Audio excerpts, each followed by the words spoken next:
कमरे में पूरा अंधेरा था। दुल्हन बनी नीलम अपने पति अभिषेक के इंतजार में बैठी थी।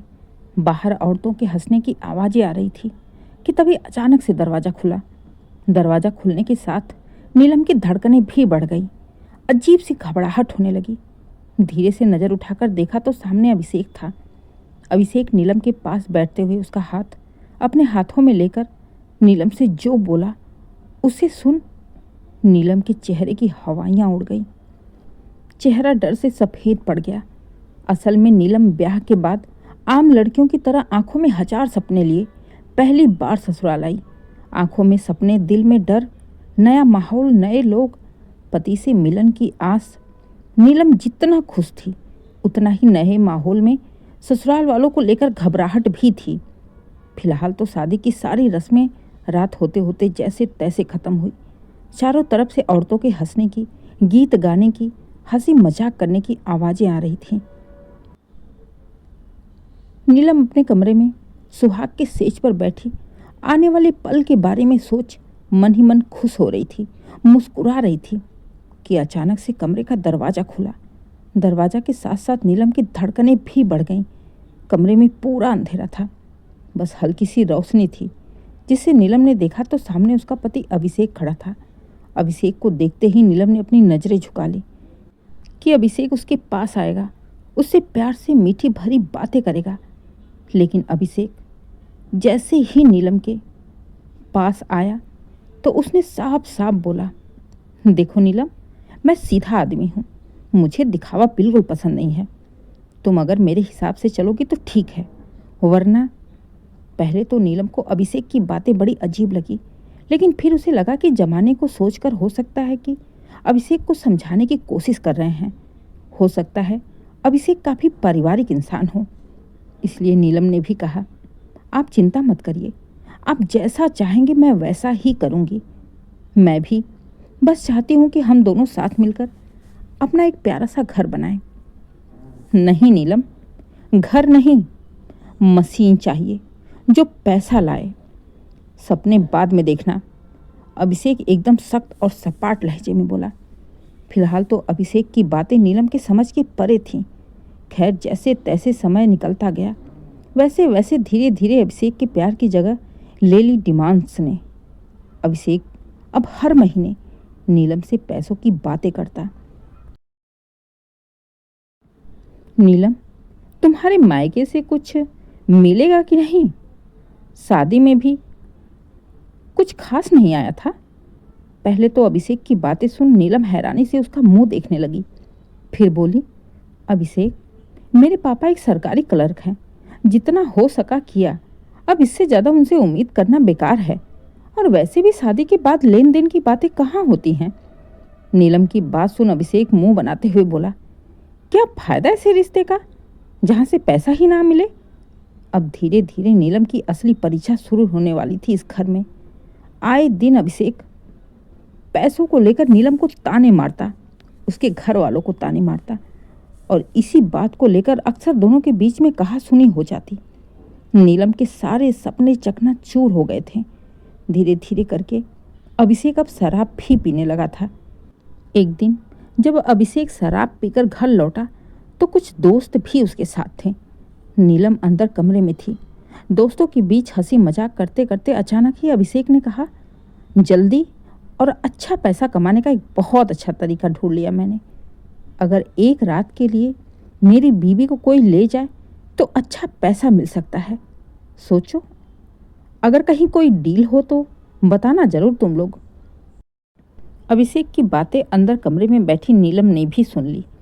पहले तो उसे अपने कानों पर विश्वास ही नहीं हुआ। मन किया कि अभी जाए और सबके सामने जाकर अभिषेक को जोर का थप्पड़ लगाते हुए उससे पूछे कि तुम इतना नीच, इतना गिरे हुए कैसे हो सकते हो? अपने दोस्तों के सामने अपनी बीवी को बेचने की बातें कर रहे हो। अभिषेक की बातें सुन नीलम अंदर से टूटी नहीं, टूट गई। फिर उसके दिमाग में आया कि अभिषेक ने पी रखी है। हो सकता है कि वो ऐसी बातें नशे में कर रहा है। लेकिन जो भी है, कल मैं इस बारे में अभिषेक से बात जरूर करूंगी। कुछ सोचते हुए उसने दरवाजे को अंदर से बंद किया और पूरी रात जैसे तैसे काटी। अगली सुबह जैसे ही अभिषेक का नीलम से सामना हुआ, नीलम गुस्से में गरजते हुए अभिषेक से बोली, अभिषेक, कल रात नशे में तुमने अपने दोस्तों के सामने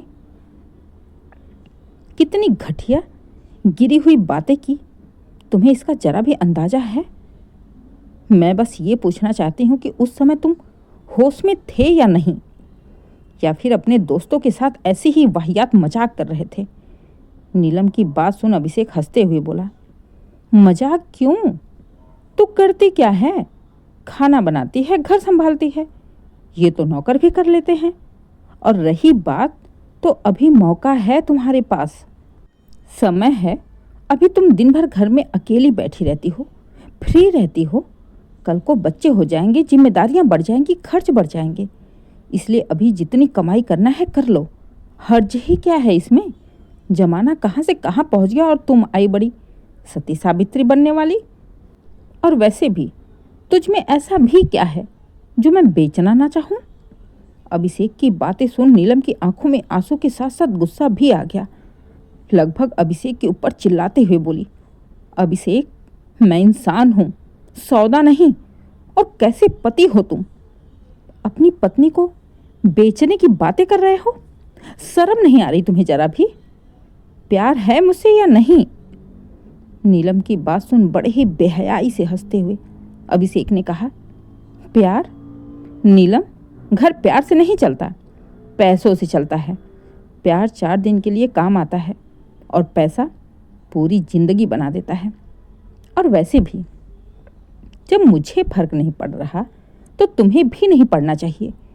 नीलम समझ गई कि अभिषेक निहायत ही नीच गिरा हुआ और घटिया इंसान है।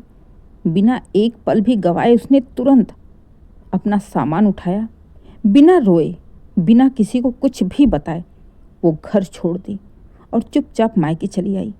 जैसे ही नीलम मायके पहुंची, माँ को देख नीलम जोर जोर से बच्चों की तरह उनकी गोद में सर रखकर रो पड़ी, बस इतना कहकर कि माँ, मैं वो घर हमेशा के लिए छोड़ आई। इतना सुनते ही नीलम की माँ ने कहा, बेटा, ये क्या किया तूने? इतना बड़ा घर, इतनी इज्जत, और तू सब कुछ छोड़कर आ गई, एक बार हमसे पूछा भी नहीं। नीलम ने रोते हुए कहा, माँ, इज्जत वहाँ नहीं होती जहाँ औरतों को बेचा जाए। नीलम ने अपने मम्मी पापा को सारी बातें बता दी। सारी सच्चाई जानने के बाद नीलम के मम्मी पापा का भी खून खौल उठा। नीलम के पापा अमरनाथ जी ने कहा, बेटा, तू चल अभी मेरे साथ पुलिस स्टेशन।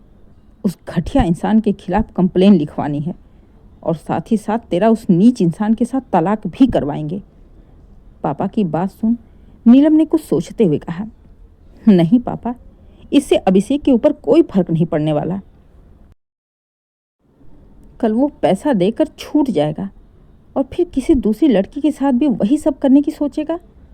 पापा, उसे सज़ा तो ऐसी मिलनी चाहिए कि सपने में भी किसी लड़की के बारे में ऐसी बातें सोच ना सके।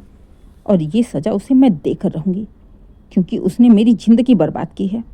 मैं किसी और की ज़िंदगी बर्बाद नहीं होने दे सकती। कुछ सोचते हुए नीलम ने कहा, पापा, फिलहाल तो मुझे अभिषेक के खिलाफ सबूत इकट्ठा करने हैं, तभी उसके खिलाफ हम एक मजबूत केस बना पाएंगे।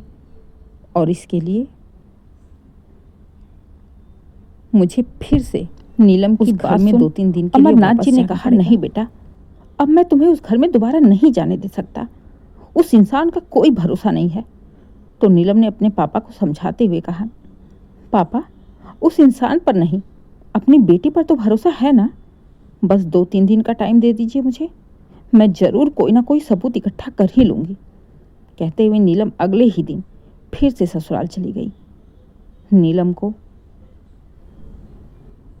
वापस घर आया देख अभिषेक व्यंग में मुस्कुराकर बोला, आखिर आ गई ना लौट कर यहीं? नहीं रख पाए ना तेरे माँ बाप भी तुझे? कैसे रखेंगे? बोझ बन जाती ना तुम उनके ऊपर। तेरे खर्चे कैसे उठाते वो?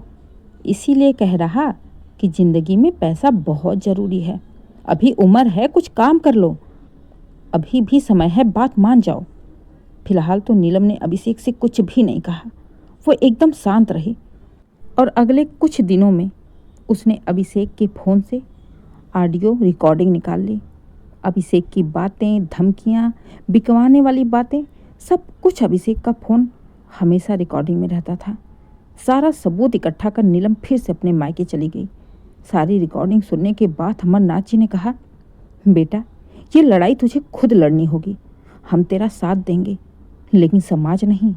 तैयार रहना। हाँ पापा, पता है ये मेरी लड़ाई है और मुझे खुद लड़ना है। अगले दिन नीलम ने कानून का दरवाज़ा खटखटाया और अभिषेक के खिलाफ मानसिक उत्पीड़न और शारीरिक शोषण का केस दर्ज कराया। और जैसे ही अभिषेक के घर कानून का नोटिस पहुंचा, अभिषेक के चेहरे की हवाइयाँ उड़ गईं। फिलहाल तो पुलिस अभिषेक को पकड़ कर ले गई। धीरे धीरे ये बात पूरे मोहल्ले वालों को, रिश्तेदारों को, सबको पता चल गई। अभिषेक की माँ, जो गांव में रहती थी अकेली, जब उनके कानों तक अभिषेक की करतूत पहुंची तो शर्म के मारे उन्होंने खुद को समाज से दूर कर दिया, ये कहते हुए कि मेरा कोई बेटा ही नहीं है, मेरा बेटा मेरे लिए मर चुका है। फिलहाल तो इस केस के चलते अभिषेक की ऐसी हालत हो गई कि पड़ोसी, समाज, मोहल्ला जो भी उसे देखता उसके ऊपर थूकता, ये देखो ये वही अभिषेक है जो अपनी पत्नी की चमड़ी बेचने के लिए तैयार था पैसों के लिए। जब बात अभिषेक के ऑफिस तक पहुंची तो ऑफिस वाले ने भी अभिषेक को लात मार कर निकाल दिया। केस लड़ने के चक्कर में, वकीलों को पैसा खिलाने के चक्कर में अभिषेक को अपना घर, सारी जमा पूंजी लुटा देनी पड़ी। फिर भी वो निर्दोष साबित नहीं हो पाया और मोटे जुर्माने के साथ कुछ सालों की सज़ा के बाद जब वो बाहर आया तो उसके पास कुछ भी नहीं था। ना रहने को घर, ना खाने को रोटी, ना रिश्तेदार, ना पड़ोसी, ना समाज।